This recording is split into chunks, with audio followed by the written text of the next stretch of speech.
Chapter 20. The Lord sends Ammon to Middoni to deliver his imprisoned brethren. Ammon and Lamoni meet Lamoni's father, who is king over all the land. Ammon compels the old king to approve the release of his brethren. About 90 B.C. And it came to pass that when they had established a church in that land, that King Lamoni desired that Ammon should go with him to the land of Nephi, that he might show him unto his father. And the voice of the Lord came to Ammon, saying, Thou shalt not go up to the land of Nephi, for behold, the king will seek thy life, but thou shalt go to the land of Middoni. For behold, thy brother Aaron, and also Mulochi and Alma, are in prison. Now it came to pass that when Ammon had heard this, he said unto Lamoni, Behold, my brother and brethren are in prison at Middoni, and I go that I may deliver them. Now Lamoni said unto Ammon, I know in the strength of the Lord thou canst do all things. But behold, I will go with thee to the land of Middoni. For the king of the land of Middoni, whose name is Antiomno, is a friend unto me. Therefore I go to the land of Middoni, that I may flatter the king of the land, and he will cast thy brethren out of prison. Now Lamoni said unto him, Who told thee that thy brethren were in prison? And Ammon said unto him, No one hath told me, save it be God. And he said unto me, Go and deliver thy brethren, for they are in prison in the land of Middoni. Now when Lamoni had heard this, he caused that his servants should make ready his horses and his chariots. And he said unto Ammon, Come, I will go with thee down to the land of Middoni, and there I will plead with the king that he will cast thy brethren out of prison. And it came to pass that as Ammon and Lamoni were journeying thither, they met the father of Lamoni, who was king over all the land. And behold, the father of Lamoni said unto him, Why did ye not come to the feast on that great day, when I made a feast unto my sons and unto my people? And he also said, Whither art thou going with this Nephite, who is one of the children of a liar? And it came to pass that Lamoni rehearsed unto him whither he was going, for he feared to offend him. And he also told him all the cause of his tarrying in his own kingdom, that he did not go unto his father to the feast which he had prepared. And now when Lamoni had rehearsed unto him all these things, behold, to his astonishment his father was angry with him, and said, Lamoni, thou art going to deliver these Nephites, who are sons of a liar.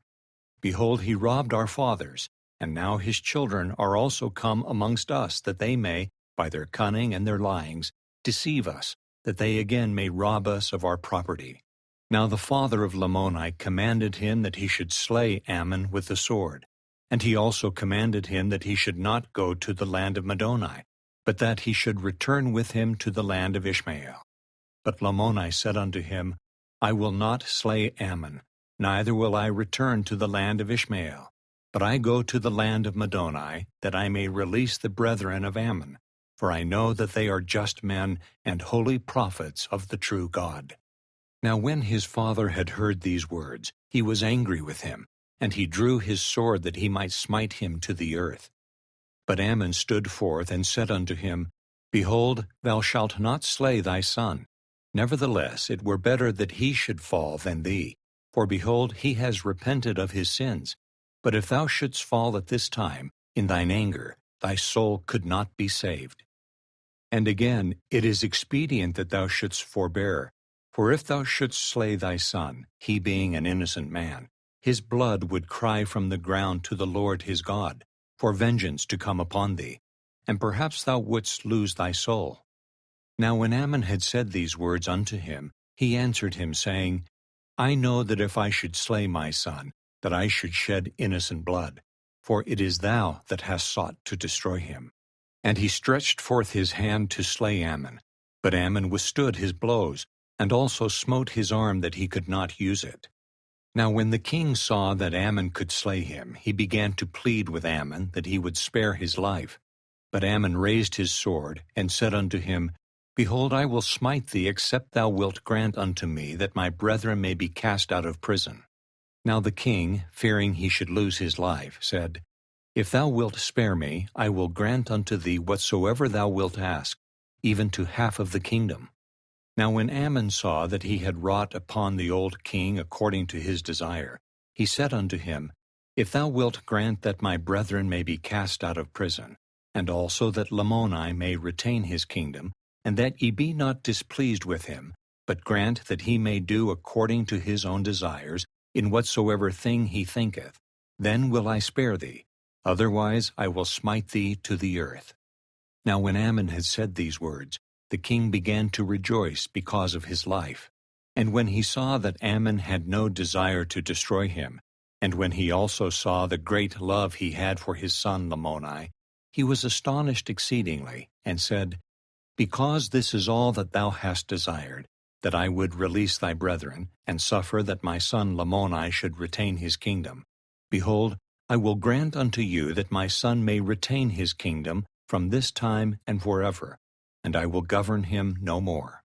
And I will also grant unto thee that thy brethren may be cast out of prison, and thou and thy brethren may come unto me in my kingdom, for I shall greatly desire to see thee.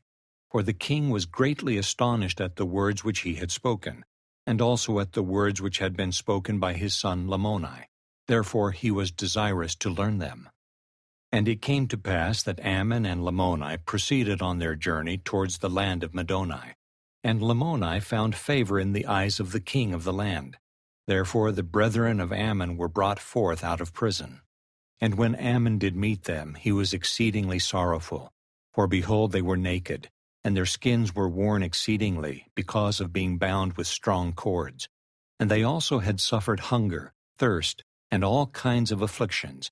Nevertheless, they were patient in all their sufferings.